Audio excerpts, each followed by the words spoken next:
Bom, eu fiz História Natural e minha experiência inicial de pesquisa foi com abelha, junto com o professor Darwin, e logo em seguida eu passei a trabalhar com um micro-organismo do ar, de cinema, igreja e comparando com hoje o que é floresta, para ver resistência a antibiótico.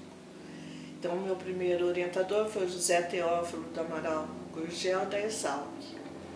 Quando me formei, eu passei a trabalhar com o professor Alcides Cezedelo na questão da saúva.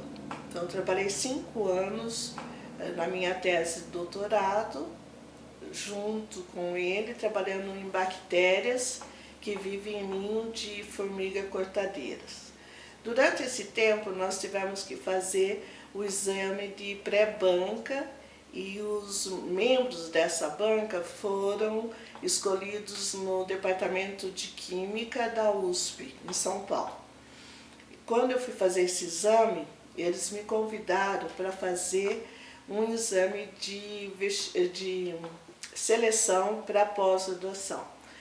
Ninguém sabia o que era mestrado naquela época, era muito novo e muito menos eu. E ignorando que fosse isso, eles falaram que eu deveria fazer exame de mestrado e eu perguntei quando que seria, eles falaram, semana que vem. E eu fui com a cara e coragem lá, sem saber. E aí eu passei no mestrado, fui candidata da primeira turma de bioquímica do departamento de química lá da USP. E fiz 4 disciplinas nesse programa, só que estava muito difícil, porque eu fazia o doutorado, fazia o mestrado, dava aula em Santa Gertrudes e tinha uma cadeira efetiva na biologia em Piracicaba. Além disso, além de tudo isso, nós montamos um cursinho pré-vestibular aqui na cidade, o primeiro cursinho pré-vestibular, chamado Curso Positivo.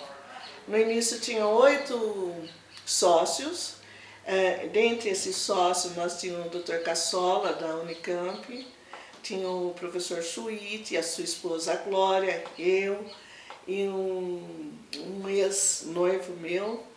E nós iniciamos esse cursinho no modelo do Objetivo, que na época era o modelo top da ocasião, e só que esse cursinho, por má administração de um dos sócios, faliu, e eu fiquei com todo o prejuízo. Tive que pagar os professores, vendemos toda a maquinária, que era bem complicada, essa maquinária que tínhamos, né, mimeógrafo, era coisas, hoje ultrapassado, mas na época era de top. E depois os professores mais amigos eu acabei pagando com o meu salário mesmo de professor. Mas era excelente e eu datilografava todas as apostilas, era um tratamento assim, individual de cada aluno. Bom, eu tive que, então, por isso, largar o mestrado na USP e fiquei só com o doutorado. E esse doutorado eu defendi em 1973. Hoje até fico pensando assim, que se eu tivesse um pouco mais de paciência, eu teria assim, evoluído nessa questão de biologia molecular, porque lá no meu doutorado eu resolvi, embora não tinha especialistas, aqui no Brasil eram pouquíssimos, eu resolvi identificar bactérias desses formigueiros com DNA. Então, nem meu orientador conhecia essa técnica e nós aventuramos, eu e o professor Carlos Corso, de fazer hidrólise de DNA e fazer relação guanina e citosina e identificar as bactérias. Só que não tinha nada automatizado, até a cápsula de hidrólise era feita por nós no laboratório. A gente fazia essas cápsulas de vidro. Outra coisa interessante é que o professor Cezedelo tinha acabado de adquirir um esperfotômetro da Alemanha. Então era o xodó. Até hoje ele funciona. E nós queríamos furar o esperfotômetro para fazer um banho de glicerina, porque tinha que hidrolisar acima de 100 graus, né? Então tinha que ter uma solução, uma suspensão que fosse até 105 graus. E a gente conseguiu, choramos, eu e o Carlos. E aí o Carlos fez o doutorado dele também numa linha mais ou menos, só que com levedura, e eu fiz com bactéria. E logo em seguida eu fiz o doutorado, e uma coisa também interessante que os alunos hoje ficam assim assombrados, que o meu título de doutorado foi um empecilho para achar um cargo na universidade. Por quê? Ninguém tinha doutorado, eram muito raros os departamentos, principalmente no interior do estado de São Paulo, que as pessoas tivessem doutorado. Então, como na época tinha uma determinação que os mais titulados ocupassem cargos no departamento, então quem tivesse maior título seria o chefe de departamento. E eu fui chamada assim, em 5 instituições ao mesmo tempo, na Unicamp, na Federal de São Carlos, aqui em Rio Claro fizeram uma proposta, em Marília e Prudente. E eu, no desespero, lá em Prudente, eu fiz 5 concursos, né? Por causa disso mesmo, porque quando eu passava, em São Carlos aconteceu isso, até o professor Twit me encaminhou lá, no departamento também de Química. Eu fui classificada, mas quando eu fui tomar posse, eles viram o meu currículo e eles falaram que não, porque ia sair o quadro da universidade, antes não tinha um quadro, e eu seria chefe de departamento de um professor que já há 13 anos estava na chefia e ele nem tinha doutorado, ele era honoris causa. E então isso foi um empecilho para mim, mas acabei lá em Prudente. Não tinha como, porque se eles me barrassem num concurso, eu teria pego em primeiro lugar no outro, e aí acabei eu sendo contratada lá. E de fato, um chefe de departamento também com 13 anos de casa, perdeu o cargo depois de 2 meses. Então, depois de 2 meses eu contratada, eu já era chefe de departamento. Sem conhecer quase nada do sistema, da organização da universidade. E só que eu transformei uma pessoa competitiva num grande amigo meu, até ele já faleceu esse ano, é o Valdemir Gambale, que é irmão do professor Valdelias Gambale da USP. E por quê? Porque eu notei que tudo que eu pedia não tinha, quer fosse um lápis ou quer fosse um aparelho mais sofisticado. E eu notei assim que veio uma sabedoria, acho que do alto, falar para ele que eu não estava lá para tirar o cargo de ninguém, então eu seria no papel chefe e ele seria na verdade na prática. E isso transformou uma pessoa competitiva num grande amigo meu. Tanto é que depois, para ele fazer doutorado, ele tinha tido problemas, ele trabalhava com genética humana, na amostragem da sua tese de doutorado, o orientador dele abandonou, e eu peguei todos os dados que eu tinha com leveduras crescendo em vinhaça, que nessa época eu já tinha mudado de linha de pesquisa, e eu cedi para ele fazer o doutorado. Só que não deu tempo, porque veio uma lei que os doutorados seriam válidos até 1973.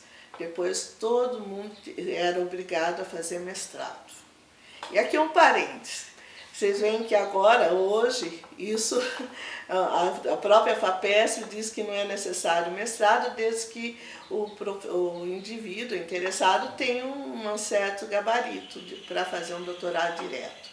E naquela época era assim, que, né, a gente passava por uma pré-seleção. Se nós tivéssemos uma capacidade considerada pelos membros suficiente, a gente ia para doutorado direto. E o Gambale perdeu essa chance de fazer um doutorado direto, e ele ficou mais algum tempo imprudente e largou da carreira por essas decepções.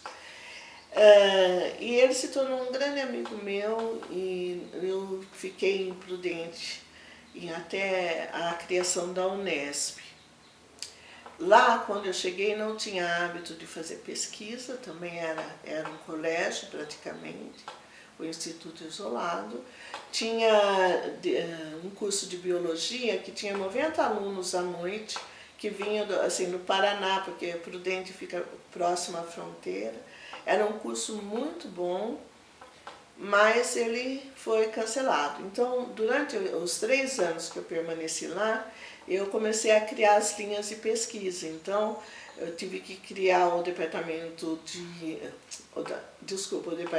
o laboratório de botânica, de zoologia, de genética, de bioquímica, de microbiologia.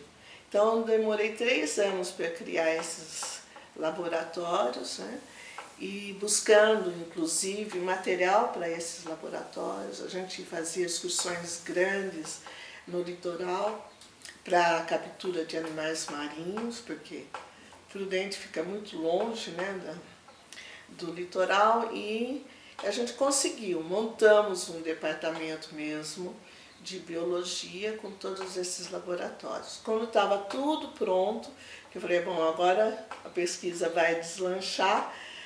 O curso de biologia foi extinto, porque não se admitia ter duplicação na Unesp, que depois isso também caiu por terra. Então eu fico assim hoje, sou uma pessoa muito preconceituosa com essas determinações categóricas, assim, que um determinado indivíduo recebe um poder, resolve que a ideia dele é certa, e a gente vê que com o tempo isso não é correto. E as pessoas da época sofrem, até mesmo como no caso do Gambara, ele perde a oportunidade de crescer. Uma pessoa inteligente como ele, perdeu a oportunidade de crescer no mundo científico, né? E, bom, aí eu saí, por determinação da reitoria, que eu deveria voltar para Rio Claro. E eram 20 professores que começariam o departamento de ecologia, mas no final, por também decisões dos departamentos, esses professores recuaram e quem assumiu o departamento de ecologia fui eu e o professor Leopoldo Magno Coutinho. E nós dois, tendo que iniciar um departamento e de um curso todo polêmico. E tudo era em função da ecologia na época. Como assim? Eles criaram a ecologia, e a ecologia foi criada até de uma maneira errada, foi criado assim, um curso de preservação do meio ambiente, modalidade ecologia. Quer dizer, até o nome estava incorreto, né? Que na realidade seria curso de ecologia, e uma modalidade de preservação também era complicado, porque preservação não é mexer em nada, né? Diferente de conservação.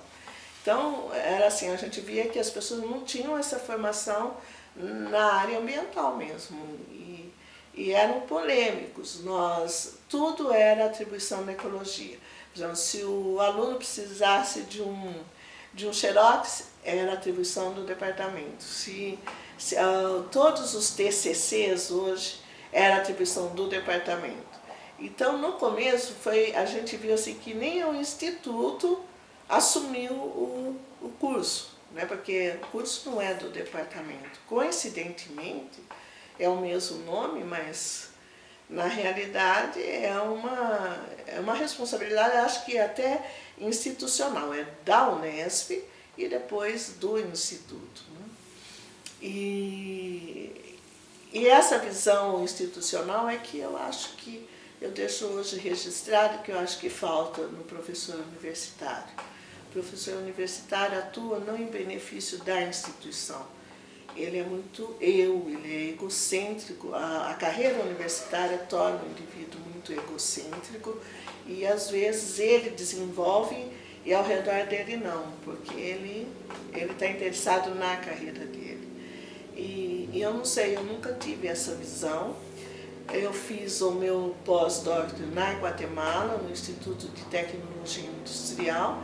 Entre 15 em 15 dias a gente era obrigado a apresentar os resultados para todos do Instituto. E por ser tecnologia industrial tinha tudo, tinha engenharia, tinha economia, enfim, química orgânica, química analítica, e tinha microbiologia, bioquímica, e todos eram obrigados a participar, porque o projeto não era do indivíduo, era do instituto. E eles vendiam para instituições americanas. Então a gente era sujeito à análise eu como sendo bioquímica de micro-organismo, era analisado por um economista. E isso me fez mudar muito a minha cabeça, porque eu vi que como é interessante pessoas de outras áreas analisarem os resultados, porque a gente fica viciado naquilo que está fazendo e não amplia a nossa capacidade de análise, né, dos resultados. E daí que eu fui aprender a trabalhar em grupo multidisciplinar, embora na época ainda não se usava muito essa palavra.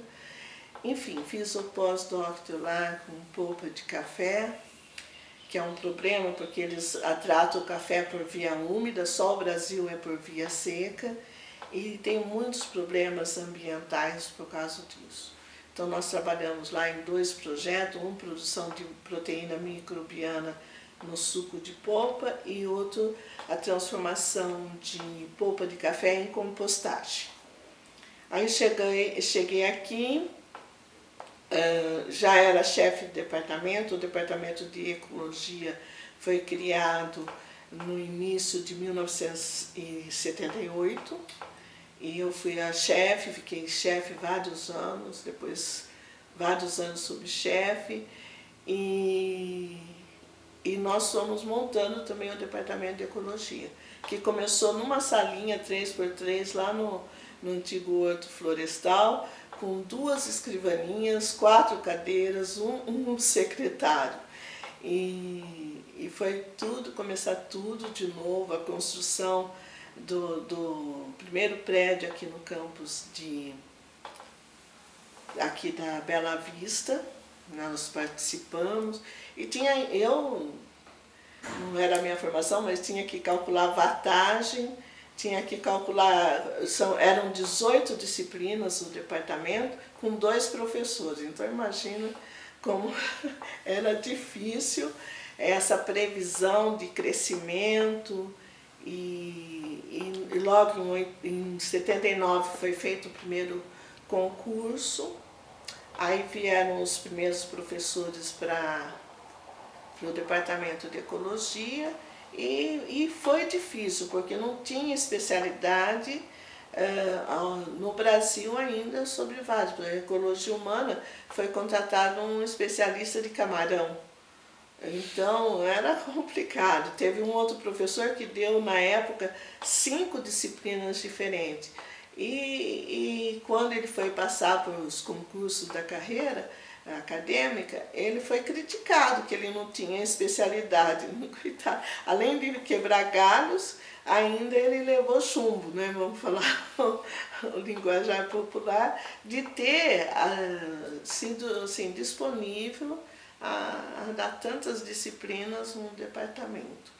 E isso foi melhorando, as pessoas foram também se especializando, mas a área ambiental no Brasil, ela tem sofrido uma transformação muito grande, inclusive de linguagem.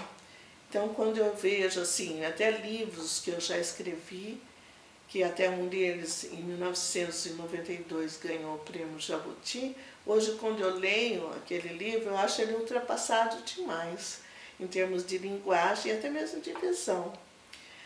Mas é por ser uma atuação nova no país e a gente está aprendendo ainda. Então a ecologia cresceu, cada grupo dentro da ecologia tomou os seus rumos, as suas pesquisas, e eu comecei a participar de encontros da Universidade Meio Ambiente, e nessa universidade e nesses encontros e eu vi assim que a tendência minha era não um enfoque dado àquela ecologia estrito sensu mesmo, assim, mas que tinha que ter essa conotação da saúde, da economia, e que alguns pesquisadores de outras instituições combatiam, né? Inclusive quando em 1988 o professor Nivar e eu conversando, nós resolvemos que deveria a ecologia ter uma sociedade,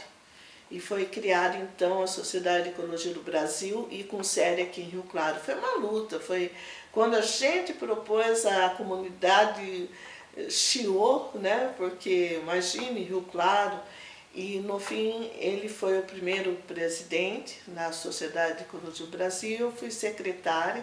Nós criamos essa sociedade aqui no campus de Rio Claro. E deveria estar até aqui, até hoje. São falta de visões institucionais também, falando agora, de não dar apoio a coisas importantes que tem no Brasil, que não é especificamente Unesp, mas é importante ter uma sede aqui na instituição. E no fim, depois de vários anos, a gente no começo de 2000, a gente perdeu essa sociedade, a sede, para outra instituição, que no fim que criticava tanto que a gente era exclusivista, que não abria, e no fim eles estão fazendo tudo do mesmo jeito, quer dizer, nós não éramos abertos até que eles assumissem o poder, agora eles se fecharam. Mas enfim, a Sociedade de Ecologia do Brasil começou no Departamento de Ecologia, né? E junto disso eu comecei então a ter na minha cabeça a necessidade da criação de uma unidade na universidade que centralizasse as questões ambientais. E culminou essa ideia um dia que eu estava numa reunião no Novo Hotel lá no Pará, em Belém, e estava assim, muita discussão teórica do que é ecologia, epistemologia, e não que isso não seja importante, eu não estou tirando importância, mas pelo fato de eu ser assim, bioquímica, de micro-organismos, a gente começa a trabalhar com micro-organismos, a gente fica mais imediatista ainda, né? A gente, depois de 24 horas, 48 horas, a gente tem resultado. Não é que nem certos professores que trabalham com genética de eucalipto, que depois de anos e anos e anos têm os seus resultados. E isso interfere mesmo no nosso comportamento diário.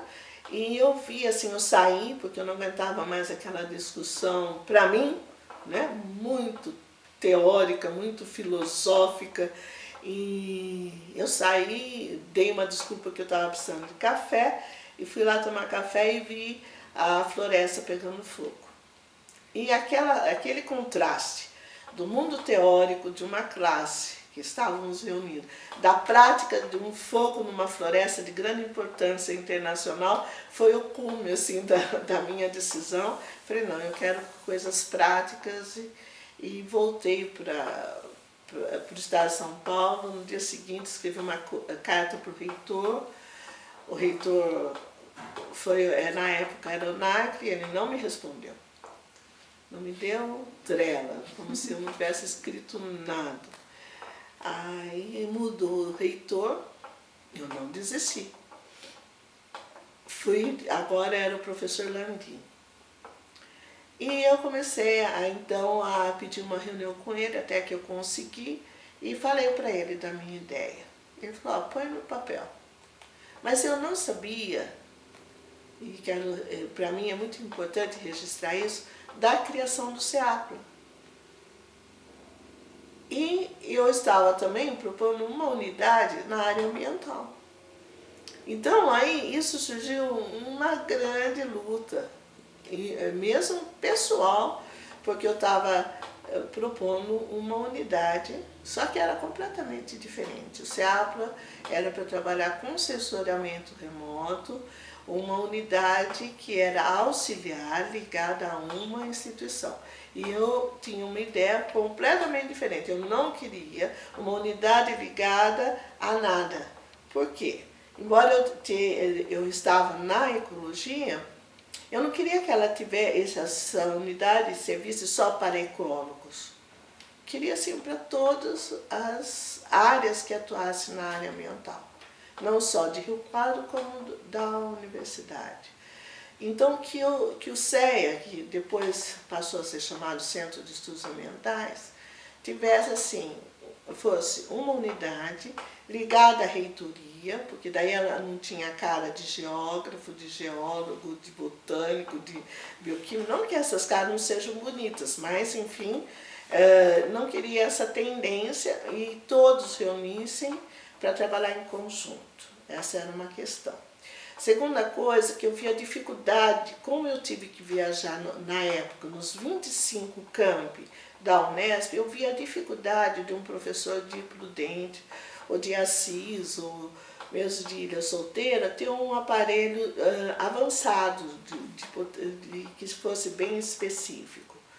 E então eu falei, por que não o CEA ter esse aparelho, que é mais avançado, como uma absorção atômica, e teria alojamentos para receber os professores de fora. E eles vinham trabalhar no CEA e não precisaria ficar pedindo tantos absorção atômica, tanto cromatógrafo, tanta coisa. Que hoje, na realidade, quantos aparelhos deles estão obsoletos por aí? Sem uso, mas é do professor e ninguém tem acesso, né? Então, queria assim economizar até para a universidade esses gastos de manutenção, inclusive. E então eu fiz uma proposta mesmo arrojada de 2.000 metros quadrados de construção, mas envolvendo esses alojamentos para economizar hotel, que seria ótimo não só para o CEA, porque quantos eventos a gente gasta, hotel, alimentação, etc.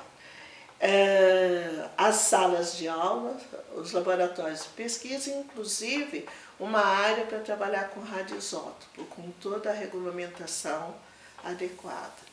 Porque o Centro de Estudos Ambientais, até hoje, se a gente for analisar como um modelo da área ambiental de conservação, eu vou dizer, não é. Porque não tem saneamento básico, tem a gente encontra alunos jogando coliformes na pia, que outro dia até quase subi numa mesa e dancei tango por causa disso. São absurdos que acontecem, né? Nem sempre do orientador, por mais às vezes você fale o aluno, né? Mas acontece. Então a gente tem que ser exemplo de uma unidade de conservação ambiental. Mesmo o campus de Rio Claro.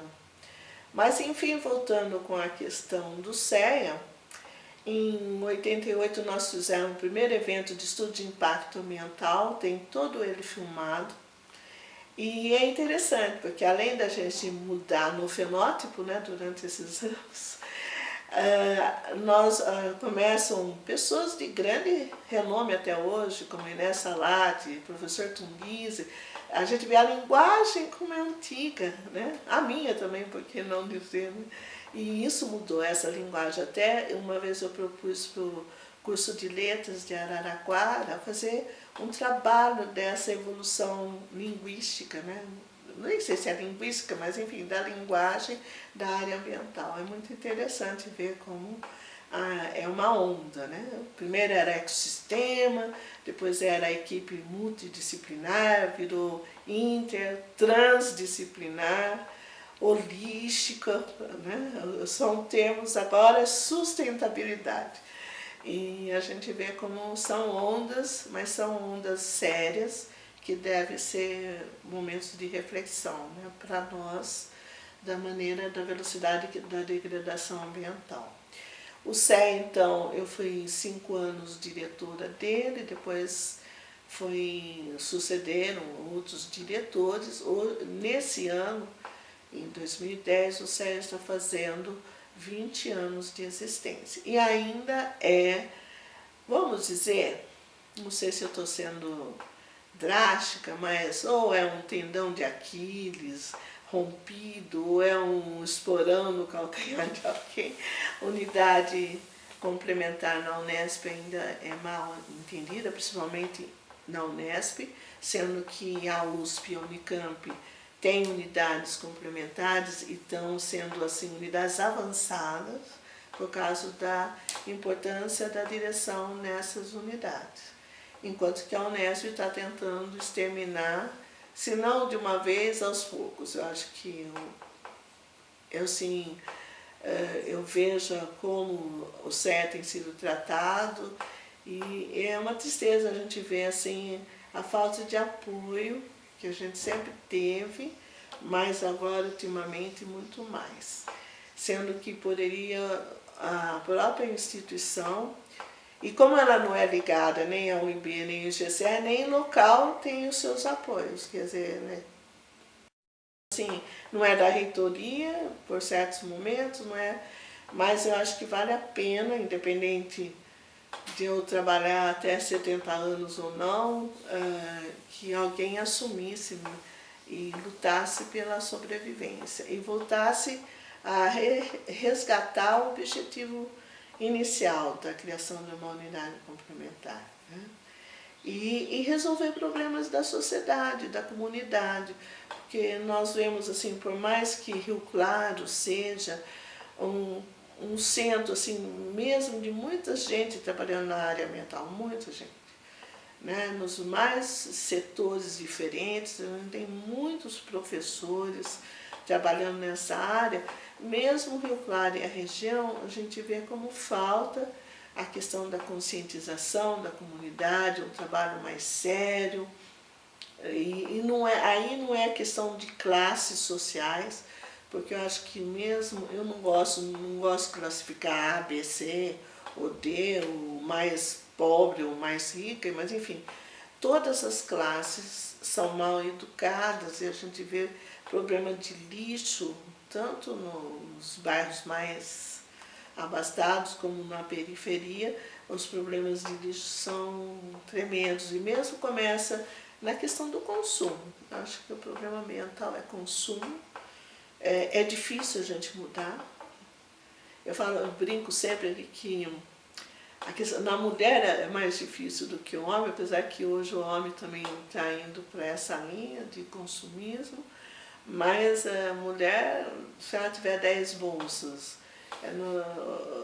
ou se ela tiver 50, ela vai querer 100 e assim vai.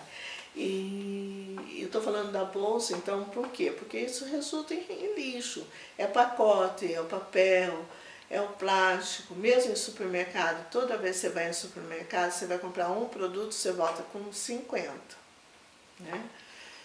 Então o consumismo é uma coisa que a gente tem que reverter para a qualidade ambiental. É muito séria. A questão da saúde preventiva, né? Acho que a questão da medicina preventiva é a questão ambiental.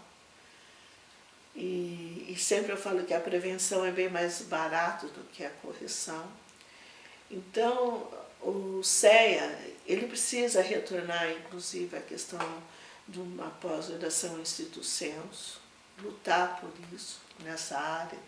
Eu tenho ministrado algumas palestras em outros cursos de gestão ambiental de outras universidades. Por ética eu não posso criticar, mas como não tem professores preparados para dar aula nesses cursos, então é a universidade. Eu acho assim, a Unesp ela perdeu uma oportunidade. Eu sempre falei na época do professor Landim, depois do professor Arthur, que foram os reitores que sucederam, que ela teria sido a pioneira da questão ambiental no Brasil, se tivesse a oportunidade de criar e dar importância para o CEA. Eu vou dizer para você, se ele fosse criado aqui ou em outro campo, mas para uma unidade assim. Por outro lado, tinha o CEA e depois a própria reitoria, por ciúmes de alguns colegas meus, criou-se também uma comissão no meio ambiente, e depois o outro campus quis, e são cursos, às vezes eu vejo, até hoje, outros camping oferecendo cursos com igual conteúdo. Quer dizer, então não se soma, se divide por causa da vaidade humana. Infelizmente o homem continua sendo nesse... E tem um ditado, na realidade eu não sei se é chinês ou japonês, mas enfim, eles são tão diferentes, mas diz que todo projeto inacabado ou mal acabado é resultado da vaidade, da presunção. E eu tenho visto que isso é uma grande verdade. Mas, embora toda essa velocidade de decomposição, degradação ambiental, eu ainda que eu sempre deixo assim, eu peço licença para Malthus de usar a sua linha de pensamento, eu falo que as ações de recuperação ambiental caminham numa velocidade aritmética e as decisões numa progressão geométrica.